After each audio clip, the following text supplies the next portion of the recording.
इससे पहले मेहमानों से परिचय करा दूं। मेरे साथ आज बीजेपी की तरफ से के शर्मा आ गए हैं, आपकी टीवी स्क्रीन पर हैं। शिवसेना से आनंद दुबे हैं, कांग्रेस से चरणजीत सिंह सापरा हैं, राजनीतिक विश्लेषक अजय आलोक मेरे साथ हैं, अशोक वानखेड़े वरिष्ठ पत्रकार और संविधान विशेषज्ञ डीके दुबे भी मेरे साथ हैं।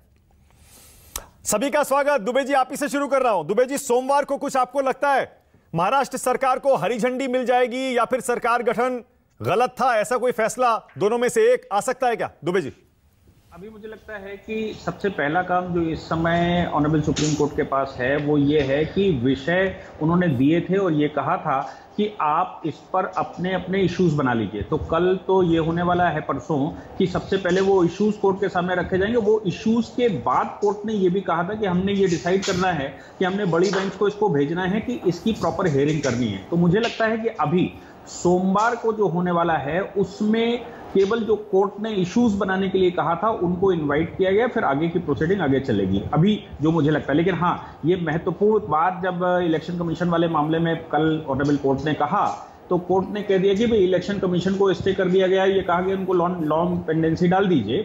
और इलेक्शन कमीशन ने भी कहा कि भाई डिसइंफेक्शन के मामले में हम कुछ डिसाइड नहीं कर सकते, हम तो सिंबल ऑर्डर और रिप्रेजेंटेशन ऑफ पीपल एक्ट से चलते हैं, इसलिए दो विषय ही हमारे पास आते हैं, हम एंटी डिफेक्शन और डिफेक्शन पर निर्णय नहीं कर सकते वो कोर्ट के सामने। तो कोर्ट सबसे पहले तो जो बहुत सारे इश्यूज फैल गए हैं उनके हिसाब से मुझे लगता है जितने इश्यूज कोर्ट के पास आए हैं उनके अनुसार कोर्ट अभी सबसे पहले यह फैसला करेगा कि इसको कॉन्स्टिट्यूशनल बेंच भेजना है कि नहीं भेजना है। और इश्यूज जो लोग बनाकर देंगे, सारी पार्टियां बनाकर देंगे, उन इश्यूज पर कौन से इश्यू फ्रेम करता है और किस पर प्रोसीडिंग चलने वाली है। इसलिए फाइनल डिसीजन तो मुझे नहीं लगता कि सोमवार को हो सकता है, लेकिन हाँ कुछ महत्वपूर्ण ऑर्डर हो सकते हैं और वो महत्वपूर्ण ऑर्डर सरकार के लिए बहुत महत्वपूर्ण हो सकते हैं, इसमें कोई शक नहीं। हाँ नहीं दुबे जी, मुझे पता है और आप भी इसीलिए विस्तार से उस पर नहीं बोलना चाह रहे, क्योंकि क्या पता सुप्रीम कोर्ट सोमवार को क्या करे, संवैधानिक बेंच को दे सकता है, ये एक संभावना है। लेकिन लग ऐसा रहा है कि या तो सुप्रीम कोर्ट कोई ना कोई इधर या उधर हल्का सा इशारा करे, क्योंकि मंत्रिमंडल विस्तार जैसा मैंने बताया रुका हुआ है और दीपक केसरकर शिंदे गुट के प्रवक्ता कह रहे हैं हम इंतजार कर रहे हैं सुप्रीम कोर्ट के फैसले का, फैसला आएगा उसके बाद हम लोग अपना विस्तार करेंगे। यानी सबको ऐसा लगता है सोमवार को कोई इशारा किसी भी तरह का सुप्रीम कोर्ट से मिल सकता है, क्योंकि वरना तो बड़ी अजीब सी स्थिति हो जाएगी दुबे जी, संवैधानिक तौर पर देखिए तो। इसमें तो कोई शक ही नहीं है, क्योंकि बड़ा इशारा यह हो सकता है क्योंकि जिस प्रकार हरीश साल्वे जी ने कहा था, उन्होंने कहा साहब ये इशू तो आपके डिसाइड करने का है नहीं। तो सबसे बड़ी बात जो पिछली प्रोसीडिंग अभी की प्रोसीडिंग में हरीश साल्वे जी ने कल रखा था, उन्होंने ये कहा कि भाई ये हमारी पार्टी का इंटरनल मैटर है और मैटर ये है कि शिवसेना किसके साथ है, किसके साथ बड़ा ग्रुप है, तो आपका जुरिडिक्शन नहीं है, एक तरह से उन्होंने ये कहने की कोशिश की। तो अगर कोर्ट ये कह देता है कि भाई ये आपका इंटरनल मैटर है और आप पहले इंटरनली डिसाइड कर लीजिए, जब आपका डिस्प्यूट बढ़ जाए तब मेरे पास आइए, तो ये तो हो सकता है क्योंकि ये आर्गुमेंट किया गया है। दूसरी तरफ कपिल सिब्बल ने ये कहा है कि भाई ये तो मामला यहां तक आता है कि आप 50 में से 40 अगर ले गए हैं तो 50 में 40 का मतलब ये नहीं होता कि आप ओरिजिनल पार्टी हैं। तो ये भी एक इश्यू है कि भाई ऑनरेबल सुप्रीम कोर्ट को इस मामले को सुनना भी चाहिए या नहीं सुनना चाहिए, क्योंकि एक इश्यू ये भी है कि सिंबल का प्राइमरी फोरम तो इलेक्शन कमीशन है, तो सिंबल तो वो डिसाइड करेंगे। दूसरी बात ये है कि एंटी डिफेक्शन का प्राइमरी फोरम जो है वो सदन है, सदन का स्पीकर है, वो डिसाइड करेगा। तो अब अभी जो मामला है सबको मुझे लगता है ये लग रहा होगा कि जिस प्रकार से शिंदे ग्रुप ने कोर्ट में आर्गुमेंट किया है और कहा है कि ये मामला हमारा इंटरनल है और let us decided by the speaker, तो स्पीकर को डिसाइड करने दीजिए। और वो कह रहे हैं कि नहीं साहब स्पीकर डिसाइड करेगा तो क्या करेगा, आप समझ लीजिए 40 के 40 एंटी डिफेक्शन में आने चाहिए, क्योंकि ये 40 रिवेलरी हैं। तो मुझे लगता है कि जो ये लोग जिसको बेस ले रहे हैं वो बेस सीधा ये है कि कोर्ट को सुनना भी चाहिए कि नहीं सुनना चाहिए, कि प्राइमरी फोरम के पास भेज देना चाहिए, उसके बाद वो कहें कि अभी ये मेरे पास आने दीजिए। राइट, मंत्रिमंडल बन जाएगा ना पूरा? मानक जी, अभी जो संविधान विशेषज्ञ हैं उन्होंने भी अपनी बात रखी है और हमारे वरिष्ठ पत्रकार भाव जो हैं उन्होंने भी, जो संपर्क में रहते हैं, महाराष्ट्र की राजनीति को बड़ी गंभीरता से समझते हैं और जानते हैं, तो उन्होंने भी जो अपने संपर्क सूत्रों के आधार पर बातों को रखा है। ये बात सच है कि जो अभी जिस तरह से मामला कोर्ट में है तो इतनी जल्दीबाजी करके और वो करने का कोई लाभ भी नहीं है, बात नहीं है। ओके, डीके दुबे कुछ कहना चाह रहे थे। और दुबे जी जरा मुझे याद भी दिलाइएगा, अब से पहले किसी सरकार के साथ ऐसा हुआ है कि 1 महीने से ऊपर सीएम, डिप्टी सीएम या 1-2 मंत्रियों की सरकार चली हो? मैं यही कहना चाहता था कि एक नए तरह की एनामली ये है कि वाजपेयी सरकार ने जो संशोधन किया था, उस संशोधन के अनुसार मिनिमम 12 मंत्रियों की बात कही गई है। तो ये कहा गया है कि ये मुख्यमंत्री चुनेंगे राज्यपाल, और मुख्यमंत्री की रिकमेंडेशन पर बाकी मंत्रियों का चुनाव होगा, शपथ दिलवाई जाएगी। लेकिन कहीं पर यह व्यवस्था नहीं कि कितने दिन के अंदर होनी चाहिए। तो ये एक नए तरह की एनामली है। क्या 12 मंत्री जो आपको मिनिमम चाहिए वो कितने दिन के अंदर चाहिए? क्योंकि सरकार तो बनी हुई है, सरकार चल भी रही है और सरकार फुल फ्लैश भी है, मेजोरिटी भी सिद्ध कर चुकी है।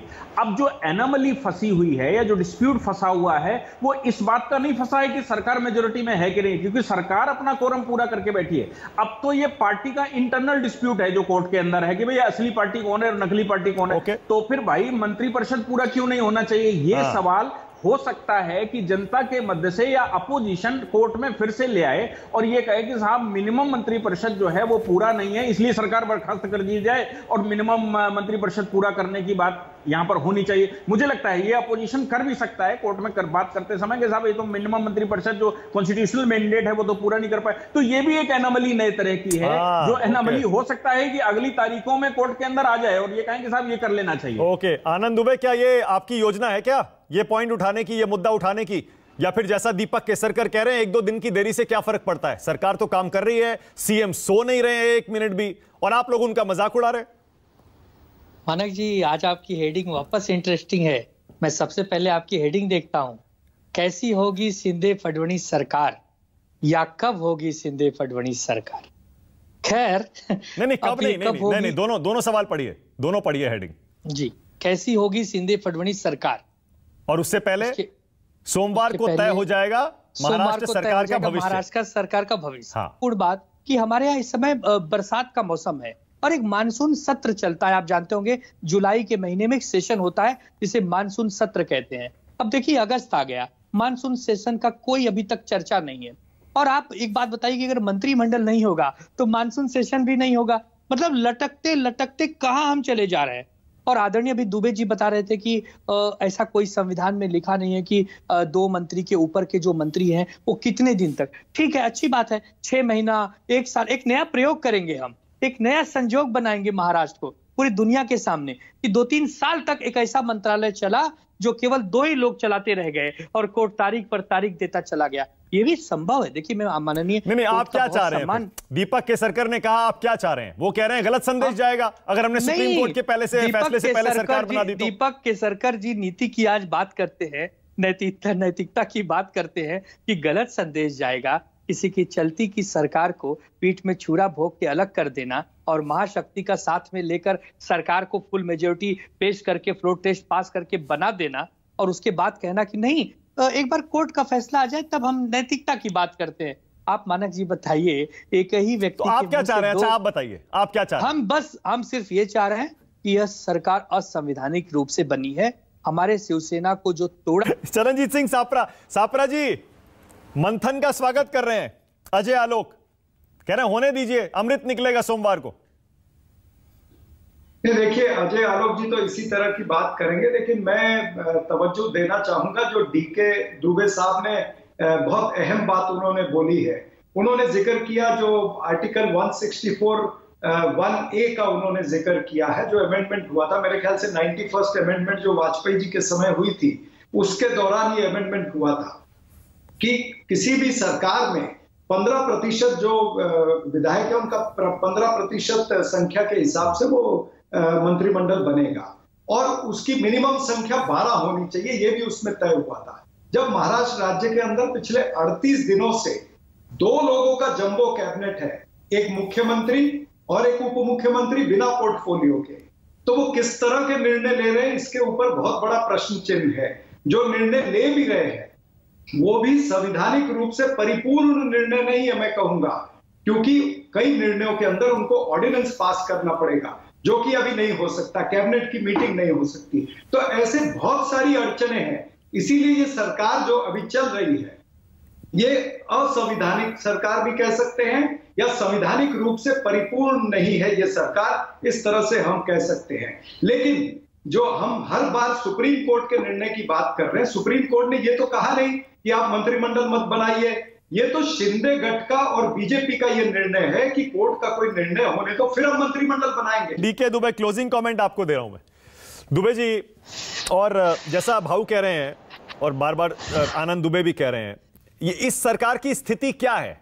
क्या यह सरकार संवैधानिक है फिलहाल जिस स्थिति में है? और क्या सुप्रीम कोर्ट ने मंत्रिमंडल विस्तार पर रोक तो नहीं लगाई है? ये तो क्लियर है। ऐसे में क्या शिंदे और फडणवीस को मंत्रिमंडल विस्तार कर लेना चाहिए?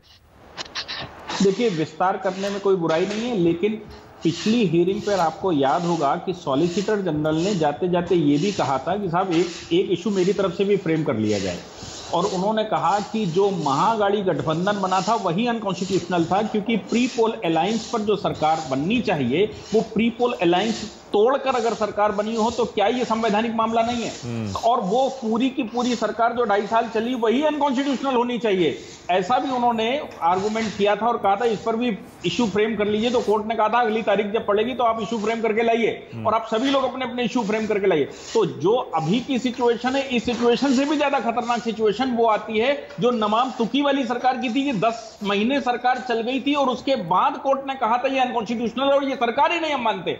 तो क्या महाअघाड़ी गठबंधन की जो सरकार थी उस सरकार को मानेंगे भी कि नहीं मानेंगे अभी सुप्रीम कोर्ट, ये भी एक सवाल पैदा होता है। फिर उसके बाद का आज का इशू पैदा होता है। ओके, ऑल राइट, बहुत धन्यवाद आप सबका राष्ट्र की बात में आ जाने